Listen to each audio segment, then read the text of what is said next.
Здраво на сите, едно видео да ви снимам за подготовка на неделата со главните работи што ги имам на радар и целото мое размислување што би очекувало у текот на оваа трейдинг недела. Прво и најважно, че знаете дека уште се наоѓаме у зона на неизвестност заради тоа што гледате дека имаме мешани сигнали на двете страни. Прво имаме како твит од страна на председателот, берзата целата паѓа надоле, после тоа имаме твит дека ќе има дедлайн до утре и добиваме памп нагоре, како сега што гледате туку при маркет моментално.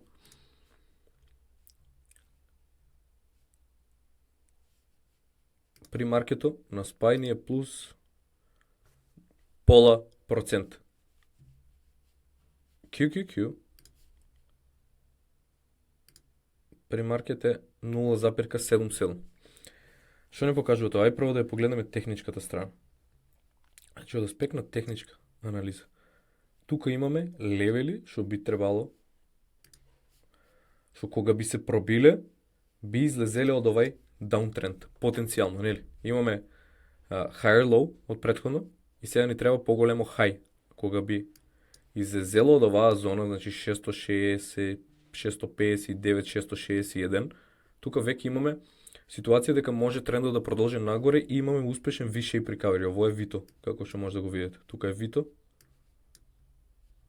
QQQ, тука е вито. Значи на QQQ ни треба над 591. Имаме тука 20 SMA кај двете, имаме pre-market highs и имаме тука можно е да е, а не yesterday's high, ама од пред 2 дена high. Значи од средата ни се хајовите тука и после ако се вратиме назад, гледате тука дека е 591 тука. И е зоната што би требало да ја пробиеме и после да ја ретестираме за да имаме успешен V-shape recovery. Значи тоа е макро. Само да направам апдейт на QQQ, што не ги покажува левелите.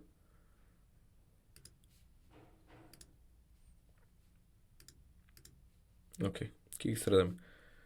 Независно од тоа. Еве ги.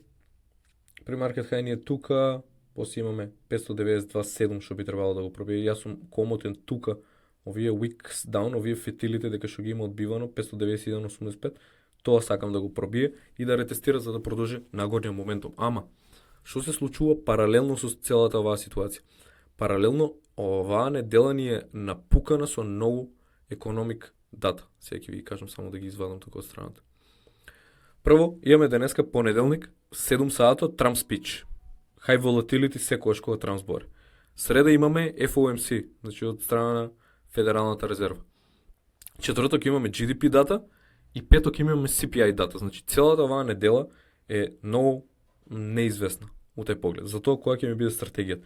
Иако вака сега у pre-market изгледа доста булиш целата берза, верувам дека и акциите ќе го следат истото што се случува со SPY и со QQQ.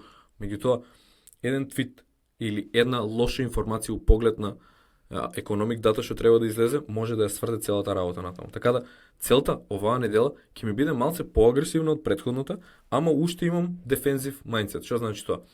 Целта ќе ми биде, ако имам загуби, да не губам многу средства. Да улавам со помали позиции и на посигурни трейдови. Тоа ќе ми биде целата работа. Значи, имаме денеска имате трейдинг сесија со Леон, утре имате со мене и среда имате па со мене. Така да многу работи ќе дискутираме, верувам дека ќе биде доста интересна целата недела. Тоа што ви го препорачуваме, исто како претходниот четврток кога отваравме, гледате дека ги преполував позициите. Значи сега пример ако почнувам денеска да трейдам, би трейдал со пола позиции у најдобро сценарио од обичното. Затоа што прво на тај начин се загреваме, нели прв трейд за неделата и окей, да улеземе со помалку. И после тоа, целата поента ќе ми биде да не губам средства или ако имам профити, да не ги губам профити, да не ги враќам назад заради неизвестноста. Затоа што може сетапите у вакво сценарио многу лесно да бидат фейкаути или да не ни дојде до посакуваниот таргет, прайс таргет зона. Така да гледате колку сум конзервативен, дури снимав видео за трейд рекепс дека бев доста лако, криди.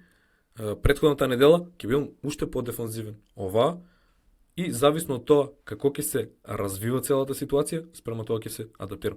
Толку значи 5 минути само преп за неделата, тоа е тоа. Се гледаме. Чао.